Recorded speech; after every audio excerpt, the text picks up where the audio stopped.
पुणे जिल्ह्यात मुसळधार पाऊस बरसलाय। दिवे घाटातील रस्त्याला तर ओढा नाल्यांचं स्वरूप आल्याचं आता पाहायला मिळालंय। या रस्त्यावर काम सुरू आहे। जोरदार झालेल्या पावसामुळे रस्त्यावरील राडारोडा पाण्याने वाहून जाताना दिसतो।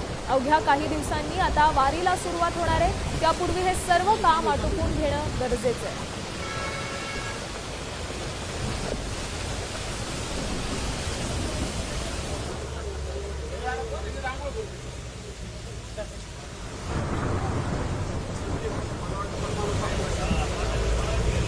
दिवे घाट आता 7 मीटर रुंदीचा आहे, तो 21 मीटर रुंदीचा आपण करतोय।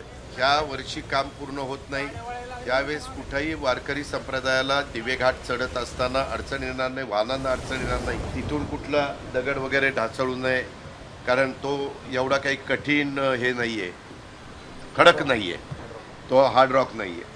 त्याच्यामुळं तिथं जी काही खबरदारी जे अनधिकृत बोर्ड आहेत, म्हणजे फ्लेक्स लागतात ते, जाहिरात लागतात त्याच्याही बद्दल सांगितलेलं त्या सगळ्या काढून टाकायला